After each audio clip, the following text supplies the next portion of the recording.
Welcome to webinar number 9 of the PACE Pilot Implementation Series. The objective of today's webinar is to get into the action planning stage of the PACE system. Now, before we dive into action planning, let's quickly do a review of what we've done so far through this PACE webinar series. The objective of this PACE webinar system is to help you build a win-win-win business. Remember, the core philosophy of everything that we do is to build a business where the customers win by deriving value, where the team members win by getting career growth and financial growth, and where the business owners win by having business growth as well as time freedom. And remember, this is only possible if we treat win-win-win as a joint responsibility, not as a free opportunity. It's your contribution that is going to take the business to a level where the business can become capable of taking care of all our needs. Now, how do we achieve this win-win-win objective? We do it by implementing the PACE system.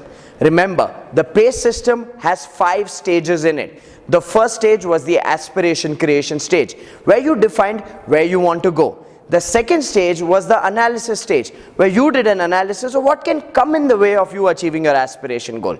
The third stage is the awareness stage, where we look at what are those critical elements that dictate performance in our business. The fourth stage is the action planning stage, which is the stage we're going to be diving into in today's webinar. And finally, the fifth stage will be the achievement stage, where we will give you a foolproof system to achieve the goals you have created in your aspiration creation phase. So let's break down every single task you've done as a team so far. I know it's been quite a journey for each and every one of you in this process to come together as a team and create the future of the business, which is phenomenal. So before we do a quick review of every task you've done so far, I want all of you to take your right hand forward and pat yourself on the back and say, good job. Come on, do it. Thank you for doing that. Now, let's look at all the tasks that we've done so far in the PACE system. We started with the aspiration creation stage, where you first understood your team's personal aspiration. You understood what drives each person on that team. And then from there, you created a breakthrough business goal on the 5 parameters of business goals. You created a financial goal, a customer-centric goal, a team-centric goal, a functional system goal, and finally a learning-centric goal. Now, once you define these goals, you had the clarity of direction of how you can achieve that aspiration goal. Then from there, you discovered what is your common why. What is the fuel that drives each and every one of you to come together and achieve this goal as a team. And then from there, you created a name for your team goal, which is the identity you've given your team goal through this process. This was the aspiration creation exercise. From here, we went into the analysis stage, where you looked at what are the things that can come in the way of you achieving your aspiration goal. You did your problem listing, you did the root cause analysis using the 5 why technique on 10% of your problems, and you did the root cause analysis using the scanning technique on the remaining 90% of your problems. And once you discovered what are those root causes that are creating those problems, you funneled those root causes into lessons learned. You funneled those root causes into conflicts if relationships were a challenge in certain areas, and you put those root causes under the funnel of creation list for any point where strategies, systems, plans have to be created. And finally, the fourth funnel of root causes that you identified were all the skills and knowledge areas that you and your team need to develop, failing which you will not be able to achieve that aspiration goal. So the analysis stage gave you the precise view of what is stopping you from achieving the aspiration creation stage. Now from there, we went into the awareness stage. Now this is where I taught you the definition of PACE, and I said you need to know the definition of PACE like you know your second name. Remember, performance acceleration is a result of clarity, competence, and culture enhancement. If you want to accelerate performance, you need to enhance your clarity, you need to enhance your competence, and you need to enhance your culture. And this is where we started preparing in the awareness stage by measuring our business. We started firstly by getting clear that there are 7 functions in any business: marketing, sales, operations, R&D, accounts, HR, and management. And we said that the difference between a self-employed model and a business model is that in self-employment, the owner dependency on these 7 functions is extremely high, and therefore the action consistency on these 7 functions is extremely low, which leads to a firefighting mode. Whereas in a business, the owner dependency is low and the action consistency is high, which means all these 7 functions are functioning, and therefore the results and efficiency is high. Now, once we got clear that this is what it takes to build a business, then we went into the role clarity template, where you looked at defining each person's role on the team. You created their role definition, their role responsibilities and deliverables for that role, the tasks and activities that one has to do in a step-by-step sequential manner to fulfill those responsibilities, and the metrics you will use to measure that role. Now, once we got clear about the tasks and activities and the role clarity template, then we went into the next stage of clarity, which was the competence iceberg clarity. Remember, for a person to be able to deliver on the task, they need to have the elements of the iceberg in place. And in the elements of the iceberg, we looked at 2 parts: the part above the waterline and the part below the waterline. Skills and knowledge come above the waterline because they are visible, they are measurable, and they are developable. Whereas self-image, trait, and motives come below the waterline. These are the elements that dictate the attitude of a person. And without skills, knowledge, and the right attitude, a person will not be able to deliver on the goals and the tasks of the role in an efficient manner. So it was key for us to create the awareness around what are the attributes required based on the competency iceberg model to do the tasks and activities of each one of your roles. Now, once you did the listing of the attributes, then the next step was to create a development plan, an action plan to develop the competence of every person on the team using the PRE model. Remember, people you can learn from, resources you can learn from, and experiences you can learn from. You created an action plan for learning for every single person to become more competent, because if you want to accelerate performance, you got to enhance competence. So you use the people, resources, experience model to create a learning plan. And from there, we went into the third screw to turn to accelerate performance, which was the element of culture. And in culture, we understood how relationships influence results. We looked at the performance pyramid and we saw how relationships influence the state of energy of people, and how state of energy influences the commitment levels of people, and how commitment influences the performance effort of people, and how performance effort influences the results of people. Now, after understanding how these elements influence the results of an organization, we also gave you the task of creating a culture charter, where you look at situations and scenarios at the workplace where relationships become resistant, where state of energy goes down, where commitment becomes conditional, and where performance is filled with reasons. And once you list all these scenarios, we asked you to brainstorm as a team on when these scenarios occur, what will be your company's way of handling the situation and what is not your company's way of handling the situation. Now, defining this is designing a high performance culture. This is what is called a culture charter creation. So far you've done all these tasks, and I'm sure you're feeling a different level of energy, a different level of connection, and a different level of ownership as a team. This is the ideal state to be in, and this is what brings us to the next stage of the PACE system, which is called the action planning stage. Now, before I go into the action planning stage, I want to make it very clear to each and every one of you. I am not here to teach you how to create a plan. I'm not here to tell you that for every task you need to break it down into subtasks, and then you need to have clear delegation of who needs to do it, by when do they need to do it, what are the quality parameters used to measure the task, and how much time should be given to the person to do the task. I feel that is basic and that is common sense. I don't want to insult your intelligence by teaching you basic rules of what, why, how, when, who, how much. I feel each and every one of you are capable enough to be able to do that. So my intention of the action planning stage is actually to draw your attention into some key rules when it comes to action planning in business. What are those key principles to be followed while you are creating an action plan in your business? That's what I want to talk about in today's webinar. The second thing I want to bring to your attention in today's video is I want you to understand what should you create an action plan for. Because the number one mistake I see businesses make, and I know you will agree with me on this, the number one mistake when it comes to action planning that businesses make is that they plan only for sales and for projects. That's all they plan for. They plan for by when will they achieve their sales targets, and they plan their project schedule from the point of view of by when will they complete their project schedule. Now, according to me, this is incomplete. Just because you set a number goal and say we want to achieve this amount of revenue as a business, and then you break it down into monthly targets, into weekly targets and daily targets, does not mean that you will start achieving those numbers. There is a lot more in action planning in comparison to the traditional method of just planning numbers, because the traditional method of just planning numbers is flawed. Think about it. How many times have you set an annual goal, broken it down into a quarterly goal, from a quarterly goal broken it down into a monthly goal, from a monthly goal broken it down to a weekly goal, and from a weekly goal broken it down to a daily goal? Just because you break it down that way does not mean you are ready to achieve those numbers. Yes, the word I used was you are not ready to achieve those numbers, because those numbers are a fruit. Everybody say this. Numbers are a fruit.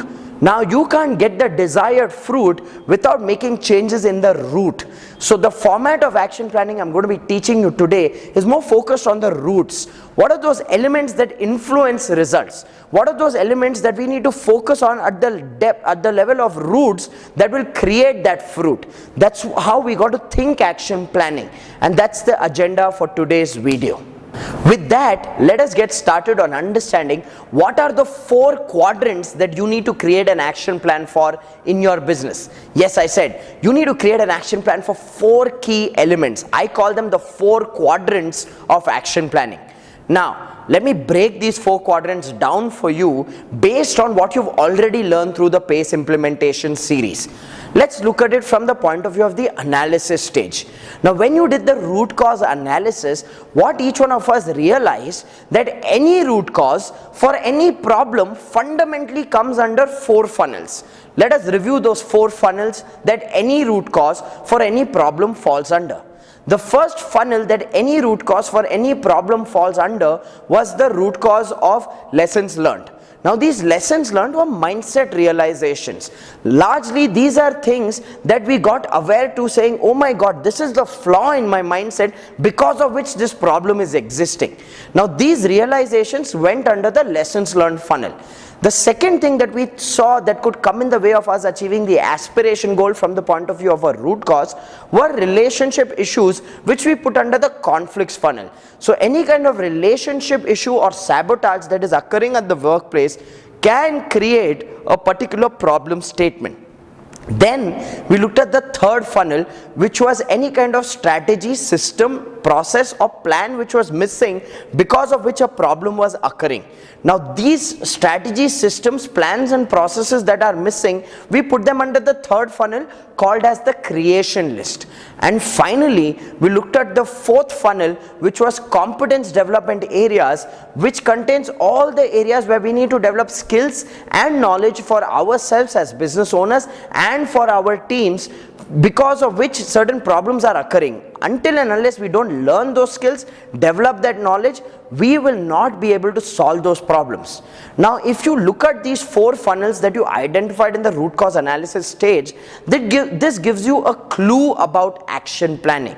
It only means that you need to have an action plan which covers all these 4 funnels. It needs to cover the mindset realizations, it needs to cover enhancing of those relationships because of which we are facing challenges, it needs to cover creation of the strategies, systems, plans and processes, and it needs to cover competence development areas such as skills and knowledge where we need to develop them. So a holistic action plan is beyond just planning for sales target and operation project execution. A holistic action planning method is more broader than just the numbers. So let me introduce you to the 4 quadrants of action planning and the tools you will use for planning the action in these 4 quadrants. Now the first quadrant of action planning is called culture enhancement planning. Okay, everybody make a note of that. It's called culture enhancement planning. Now this is the area of action planning where you need to, as a team, consciously plan how are you enhancing your culture. Because I want you to understand this. Culture is this powerful invisible force. If it is not taken care of, it can destroy the best of teams. You may be extremely clear about your goals and your plans and your strategies. You may be extremely capable with all the skills and knowledge. But if the culture is not aligned, then that clarity and that competence is of no use. So the first thing we need to create an action plan for is culture enhancement. And the tool you will use for culture enhancement planning is something that we've already taught you in the previous webinar, which is called the culture charter creation. So if you want to create an action plan for culture enhancement, then the tool you will use is culture charter creation, where you will list all the scenarios which occur at the workplace where relationships become resistant, state of energy goes down, commitment becomes conditional, and performance is filled with reasons. And for each one of those areas, you will create a specific solution as an action plan, as a desired behavior, saying what is our way of responding as a team to this situation and what is not our way for responding to this situation. Now this culture charter document that you created as per the assignment given to you in the culture webinar is in itself an action planning tool for culture enhancement. Now those of you who've already worked on this and are watching this webinar now, turn to the people around you, give them a high five and say, good job, we are one step ahead. Come on, do that. Because you've already created your culture charter. Now those of you who are watching this webinar and are wondering, oh my God, we need to go back and complete that, please go back and do that. Because without a culture charter, you have no plan to enhance the culture of your business, which is a very critical element for performance. So remember, first quadrant of action planning is culture enhancement initiatives, and the tool you will use is the culture charter document. The second quadrant of action planning, again taking a cue from the root causes we identified, was people competence development. So the next thing you need to have an action plan for is the people competence development. Now again, some of you are smiling because you know you've already been given this task from these webinars of creating a competence development plan using the PRE model. Remember, people, resources, experiences model. Now that is your action planning tool for people competence development. Now let's look at the definition of PACE itself. PACE, from a definition point of view, reads: performance acceleration is a result of clarity, competence, and culture, which means the 3 screws that you need to enhance to accelerate performance is clarity, competence, and culture. Now, with the first quadrant of culture enhancement, you are turning the screw of culture. With the second quadrant of people competence development and creating a learning plan for people using the PRE model, you are creating a specific action plan for enhancing the competence of people on your team, which takes care of the second screw in the definition of PACE and also the 4th funnel in the root cause analysis stage, which is competence development areas. So far you've understood there are 2 quadrants: culture enhancement, people competence development. Then comes the 3rd quadrant. The 3rd quadrant is called the target achievement plan. Now this is where you will do your traditional planning. This is where you will look at your sales targets and your project timelines or operational deliverables from the point of view of your sales and operations in your business. The target achievement plan is nothing but a plan where you will break it down into milestones. You will set up review systems to review these milestones, and you will have specific action disciplines as to what you have to do by when. So one of my recommendations is going to be this: You have created your aspiration goal from a revenue point of view. What is the turnover you want to achieve, or what is the revenue target you have as a company in your aspiration goal? Now, to achieve that revenue target, you need to break it down into the number of units you need to sell of your products and services. Now, once you break it down into the number of units you need to sell as of the products and services of your business over a period of that year where you set that aspiration goal for, from there you got to break it down into quarterly, monthly and weekly milestones. Now, this gives you clarity and gives you predictability whether you are ready for going after this target or not. And if you're not ready to go after this target, then it calls for two things. One, either it calls for enhanced effort, which means you need a more capacity of team members to achieve this goal, or it calls for diversification of products and services so that you have a larger range and a better opportunity to achieve those revenue numbers. Now, what you're going to be creating as an action plan at the end of this webinar is just version 1. So when you break down your targets from a sales point of view, do not be scared if you feel that the monthly, weekly projections that you are breaking down of sales are too high. Because we've not yet gotten into the strategies, we've not yet gotten into the business model, we've not yet gotten into marketing, which put together can enhance the predictability of you achieving that aspiration goal.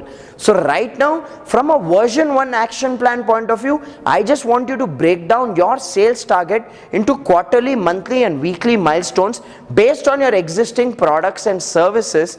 And from that point of view, define what are the number of units you need to sell to achieve that aspiration goal, what is the team size you need to achieve that aspiration goal, and what are the different kinds of products and services you need to achieve that aspiration goal. This would be your version 1 in terms of target achievement plan.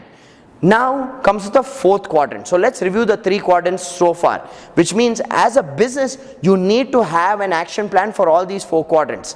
The first quadrant we spoke about was culture enhancement, and the tool you will use is the culture charter tool. The second quadrant we spoke about was people competence development, and the tool you will use is the PRE model, people resources and experience model, to create a specific learning plan for every person on the team. The third quadrant we spoke about was the target achievement plan. This is where you will break down your aspiration goal into number of units you need to sell on a quarterly, monthly and weekly basis, and the team size required to achieve that goal, as well as the products and services required to achieve that goal. So this is your version 1. The fourth and the final quadrant you need to create an action plan for is functional strategies and systems development. Please make a note of that. Functional strategies and systems development. Remember one thing, if you do what others do, you will get what others get. Most businesses are stuck in a certain range, in the same range their competitors also are orbiting and oscillating. Why? Because everybody is doing the same thing. But here, through the process of MBA, where we're going to be coaching your business, our intention is to differentiate you, make you do things differently so you achieve that aspiration goal. And for this, we need to create magnetic and profitable strategies. Strategies that bring people to you rather than you running behind them, and strategies which make your business profitable. So the functional strategies and systems that we need to develop become extremely essential, because without evolved functional strategies and without evolved systems in different functions of the business, even the competence and role clarity goes diffused. So I want you to understand, it's absolutely critical for us to plan holistically. We need to plan on culture, we need to plan on people competence, we need to plan on target achievement, and we need a plan for evolving our functional strategies and functional systems. Now this we will do by creating strategies, by creating workflows, by creating processes, and by creating templates in every single function of the business. Because how many of you agree that if every single function in the business becomes functional, your ability to achieve that aspiration goal increases multifold? So we are going to be focusing on that, as we go through the one-to-one coaching process in the MBA process. For now, what I want you to understand that a holistic action plan for a business contains a plan for all these 4 quadrants that I mentioned to you. Without an action plan in these 4 areas, we are walking in blind. Just by creating an action plan for numbers, we are not going in prepared into the battlefield. We need to have a specific and clear action plan for culture enhancement, for people competence development, for target achievement, and for functional strategies and systems development. These are the 4 functional quadrants of action planning. Now, here's what I want you to do. I want you to quickly take 2 minutes and share with your partners what are you understanding about action planning from this webinar. How are these 4 quadrants different from the traditional method or approach to planning? And what would be the impact of creating an action plan in all these 4 areas? What would be the impact? So quickly take 2 minutes and I want you to share with your partner how is this format of 4 quadrants of action planning different and what will be its impact on the business. Take 2 minutes, begin.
Now that you've understood how these 4 quadrants are more holistic than any other approach we've used for action planning in business, I want to share with you the basic rules of action planning in business. Because what I see as a big challenge in small and medium businesses is when it comes to action planning, most of the tasks are given to the business owner to do. Now I want you to understand this. While your business owner may be the most intelligent and the most competent person on the team, that is the biggest problem of the business. Because if the business owner is the most competent person on the team, it's very natural for all the tasks to drift his or her way. And because all the tasks drift his or her way, they are not focused, they are not consistent, and they will do only things that are in a crisis mode, that are in a firefighting mode. Now I want all of you to look at your business owner and point a finger at them and say, I have seen you firefighting. Come on, do that. Say it, I have seen you firefighting. Now this is a trap. This is a trap that most small and medium businesses fall into. They give most of the tasks and activities to the business owner who apparently seems to be the most intelligent and the most competent one. Now let me tell you this. The rule is this. If you are the best on your team, that is the worst for your business. Let me repeat that. if you are the best on your team, that is the worst for your business. Because as a business owner, if you are doing everything, then the business is not evolving, the business is not growing. The job of a business owner is not to be hands-on in sales and operations. The job of a business owner is to provide clarity of strategy, clarity of goal, clarity of system, clarity of role, and help people move towards that goal by training, coaching, mentoring, giving feedback, reviewing people, and holding them accountable. The business owner's job is that of a catalyst, not of cattle. It's the cattle that carries the entire weight on its back.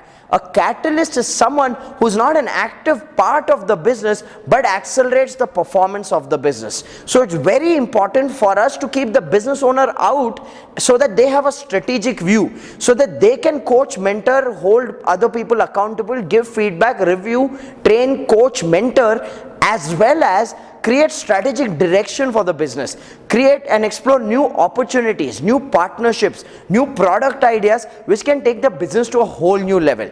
So the foundational rule of action planning, when you create an action plan for achieving that aspiration goal, the foundational rule is to keep the business owner out so that they can play the role of a catalyst and not become cattle in the process.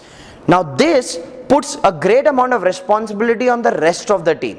Now for the rest of the team, some of you may have perfection syndrome. Some of you may believe, I am not yet there, I can't do it perfectly. Well, let me tell you something. In the world of business, perfection is a myth. The key is progress. The key is you constantly moving to the next level. And the only way you will make progress is when you take responsibility. So it's extremely essential that we understand the second most important rule of action planning. The second rule of action planning is this: perfection is a myth, progress is the key. So we need to delegate and develop, which means the team has to take more responsibility, the business owner has to let go of responsibility, and the business owner has to develop people to do those tasks and activities. Now when people are being delegated new tasks and they are in the learning process, they will not be perfect. They will not be as good as the business owner, which is normal. As long as it does not jeopardize the company's reputation in the customer's eye, we can manage this little bit of shabbiness to go to the level of success. And think about it. How will people get better? They will get better only by doing it. How did the business owner become competent? The business owner also became competent by doing it. They were not as good as who they are today, but they went through a certain process. And we need to allow our teams to go through that similar process. So this is a twofold mechanism. One, the business owner has to be willing to let go. The second is the team has to be willing to take responsibility. Unless these two do not work simultaneously, we're going to see frictions and we're going to be seeing again firefighting, because everything will come back to the business owner. So I want you to understand, when it comes to action planning as a mindset, we need to be willing to let go and we need to delegate and develop people. That's the key. So let's review the rules of action planning that we've covered so far.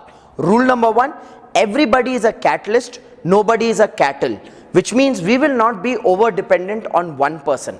We all will take responsibility, which means each one of us will play the role of a catalyst. Rule number two, perfection is a myth, progress is the key.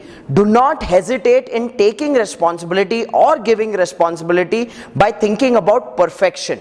Perfection does not exist. It's a game of progress. Remember, version 1 is better than version none. So we need to delegate to people and develop them so that they can become more and more competent and more leaders are built in the company. Now comes the third rule of action planning, which is called fail fast, fail differently. Everybody, write this down. Fail fast, fail differently. Now let me tell you this. This is the most critical rule if you are serious about long-term success. People who want perfection all the time cannot handle this. But the truth is this: anybody who's built a long-term successful business understands that the only way to be successful is to fail fast, yet fail differently. Now this is very important from the point of view of our mindset as business owners as well as our mindset as team members. Now as a business owner, you need to create an environment where people can fail fast, yet you need to hold them responsible that every single time they fail differently. That's when they are creating progress. And as team members, you need to adopt this philosophy, because sometimes when we are given responsibility, we live in this fear. Can I do it right? Can I do it perfectly? Will I do it the way my boss expects me to do it? Will I do it in the manner where the customer expects me to do it? Now I know sometimes these fears can stop us from even accepting the responsibility and taking action. So all I'm saying is take action in spite of fear. Fail, it's perfectly okay. Fail fast. The sooner you fail, the sooner you will learn. But fail differently every single time. Failing is acceptable. Failing in the same way again and again and again is not acceptable. So let us agree and commit to each other to create a culture where we fail fast. We take responsibility, take action in spite of fear, and we fail differently, which means we learn from every experience and progress as people and as a business. This is a very critical rule in action planning. If you want to create an environment of progress, then remember the rule is fail fast, fail differently. If you want to be stuck in mediocrity, then you will say no failure, which in itself is the biggest failure. There is no such thing as no failure. We are bound to fail. We are bound to make errors. We are bound to make mistakes. The key is to create an environment that allows people to fail so that people can take responsibility freely without the fear of being judged. The biggest fear people have is not the fear of failing. The biggest fear people have is the fear of being judged, the fear of being criticized, the fear of being labeled as incapable or incompetent. We need to create that environment where we tell people it's okay to fail, but please fail differently. That is rule number 3 of action planning. And finally comes rule number 4 of action planning, which is also the method for developing people. A lot of times business owners ask me this question, Rajiv, you say delegate and develop. I understand that while delegation I have to let go of tasks and activities and give responsibility to my team members. But how do I develop people? Is there a mechanism? Is there a formula to developing people? My answer is yes. And that's what I'm going to be teaching you now. I want each and every one of you to write this down. I do, you watch. Everybody write this. I do, you watch. Then continue writing. We do together. We do together. And finally, you do, I watch. Everybody write this. I do, you watch. We do together. You do, I watch. Now what I have given you is a simple, common sense and powerful mechanism for creating a development cycle for any role and any responsibility in your team. Which means what? You take people, when you hire people, you take them through this process as a business owner or as a team manager, where you do, let them watch. Now this is not about you doing once and then them watching and next time they're ready. Say for example you're developing a salesperson. It's not about going for a sales meeting and taking that person along with you and you doing one meeting, they watch and they learn from one meeting. No, it's about you do repeatedly. Say you do 10-15 meetings and they are watching those meetings, they are coming along with you. So they are like your shadow. They are with you all the time. And after every meeting, the key here is to have a conversation, to ask people, what did you learn? What did you observe? What did you understand? And allow people to speak. The mistake we do is when we do I do, you watch, we don't review what they learned. We just tell them, did you see this? Did you see that? Did you watch? I did this. Did you watch? I did that. Who's talking? If you are talking, you are developing yourself. They are not developing themselves. So the ground rule is, when you do I do, you watch, after every experience of I do, you watch, get the team member to explain what did they learn, what did they observe, what did they understand. Because when they share, they are developing neural pathways in their head, which is incorporating the skills and knowledge inside them. So that's a critical part. Now once you go through this repeated cycle of I do, you watch, then you go to stage 2. Stage 2 is we do together. Part of the task they do, part of the task you do. So you share the task. So you get an opportunity to start observing how this person is doing the task. Yet you are not jeopardizing the quality of your delivery because you are also doing part of the task. Now some people say, if I delegate to my team, I have to redo it again. Yes, probably sometimes you have to redo it again, but do not lose patience. The biggest mistake I see people make is that they lose their patience and they say, leave it, I might as well do it myself. Can I tell you something? If you believe that you are the kind of person who does not have patience and you end up doing everything by yourself, saying I'll do it by myself, can I tell you something? You have more patience than anybody else, because you are going to end up doing it for the rest of your life. Wow, how patient you are to do the same thing for the rest of your life.